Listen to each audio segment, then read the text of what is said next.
Hi, welcome to Dr. Brainwaves. This is Dr. Susan Raschal and I'm Dr. Rena Azar. Today, Dr. Raschal is going to talk about hives, which is near and not so dear to me because I think that's one of the first interactions that was intense that I had with her, which was a call that said, Dr. Raschal, I have hives and my whole face is swollen. I have duck lips.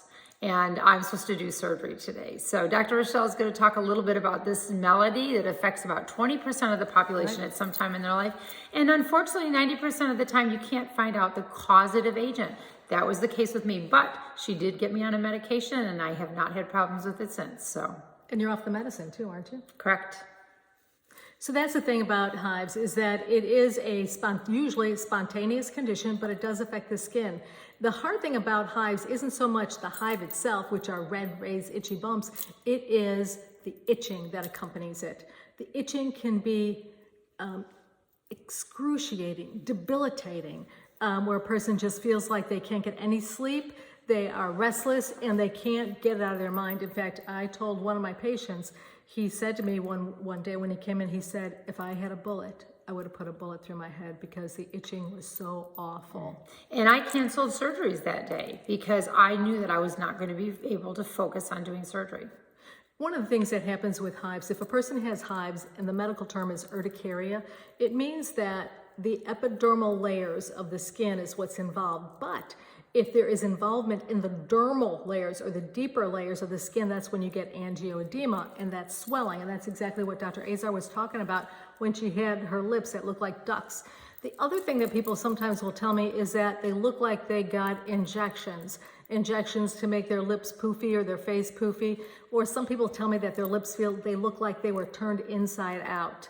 So, and I've seen all kinds of pictures, people, and I'll tell me that I tell them, you can show me the picture, but I guarantee you I've seen it. I don't think that I've seen a hive. I think I've seen every type of hive. And that's the other point, is that the hives can be small. And if they're very, very tiny, that can be characteristic of a very specific type of urticaria. But they are multiple sizes. They can be have central clearing. I'm going to show you a picture right now.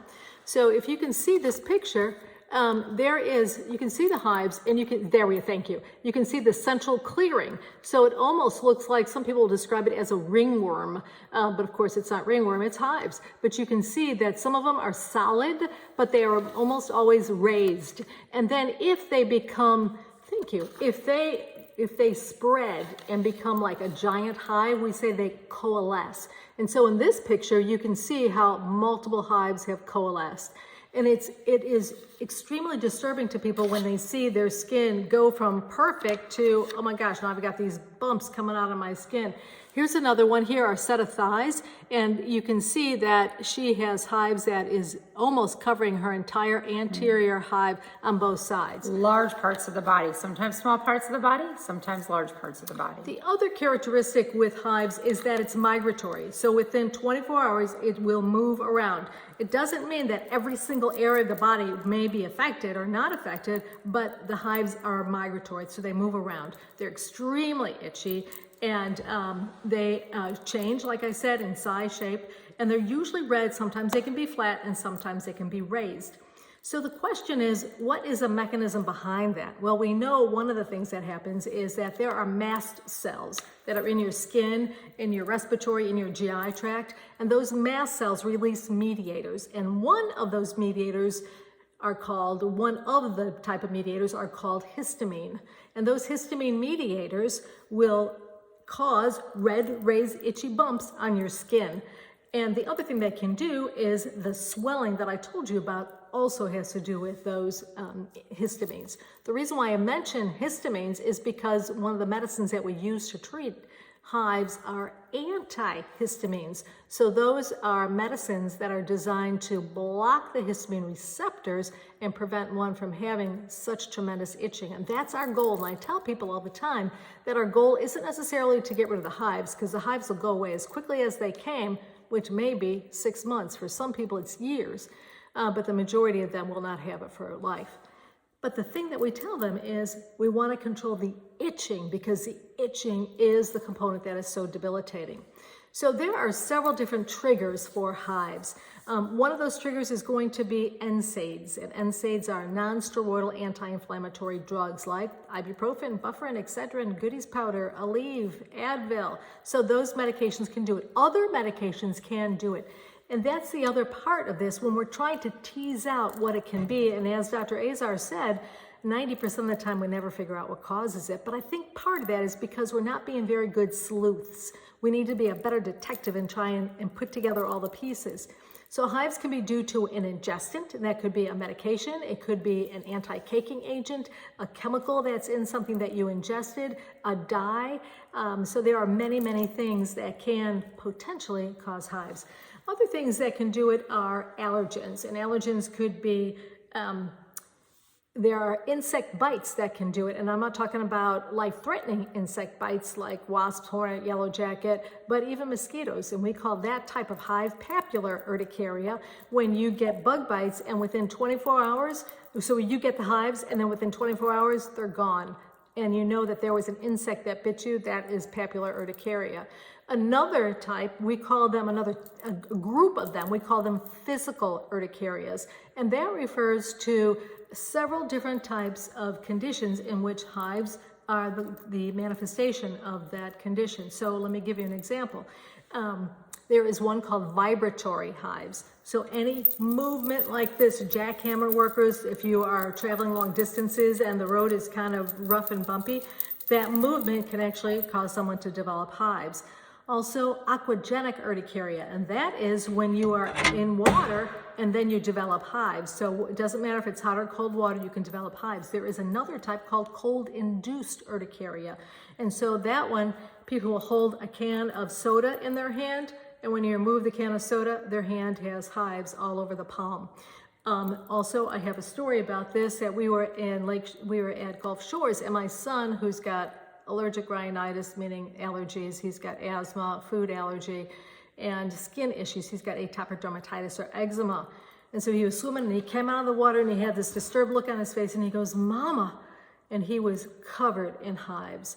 So he developed cold-induced urticaria. Dr. Azar asked me previously, when should people come in to see somebody, a specialist for hives? Well, one is if your medicines are not treating your symptoms, or if you have a condition like I just described, this cold-induced urticaria, that is something that can be fatal, which is why it would be important to have that checked out. Because anytime he goes into water, if it is really cold water, then he can go into shock, which is why whomever ever has that, they need to have a buddy that they swim with, and they need to have emergency preparedness, which includes carrying that auto-injectable epinephrine and have the appropriate other medications like Benadryl or some other medications with them, and they need to have a buddy, and they also have to have someone that knows how to use that epinephrine. So this is actually Hives 1 video where Dr. Raschal is describing what hives are and some of the triggers. We will have Hives 2 right after this that will discuss treatment and specifics about when you need to go to see a doctor regarding your hives.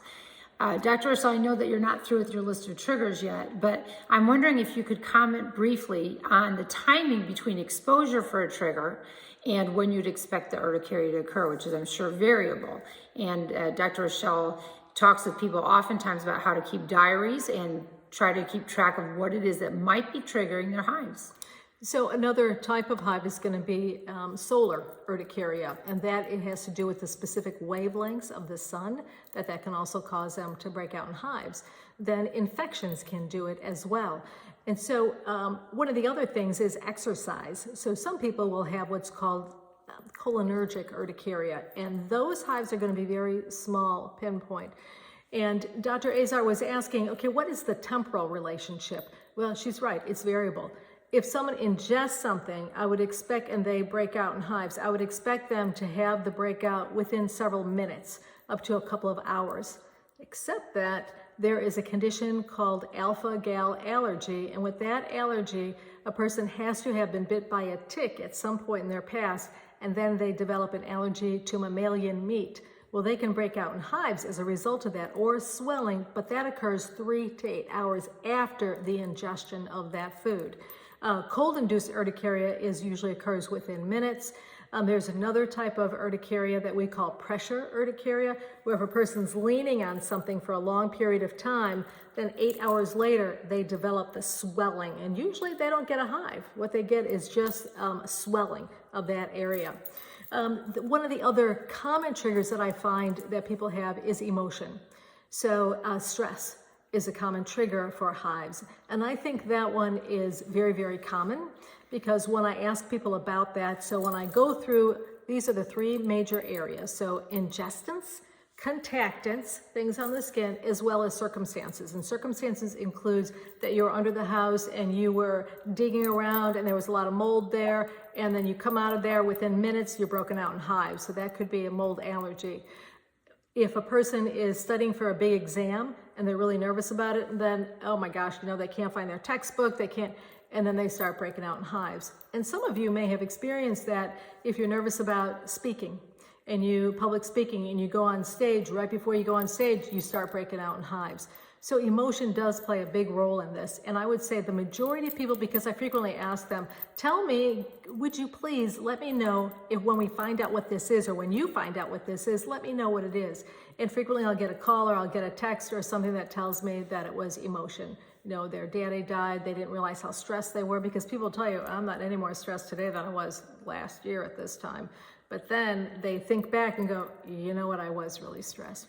Or it could be post-traumatic stress. And that's another extremely important point. And we'll also do a video on post-traumatic stress syndrome. But that's the other thing I tell them. Is there something going on now that's making you think about something that happened a year ago, 5 years ago, 20 years ago? And sure enough, that frequently is what happened. A neighbor's dog died and they remembered, oh my gosh, when I was a kid, I never resolved that. And, Smudgy went away. And my parents said, he just ran away. Well, I knew he didn't run away. So the point is that they're remembering that. So post-traumatic stress syndrome can also be a trigger for hives. So again, I tell people the things that I want them to do is maintain that diary of ingestants, contactants, circumstances, and medications if needed. We will talk about more medications and other treatments in Hives 2.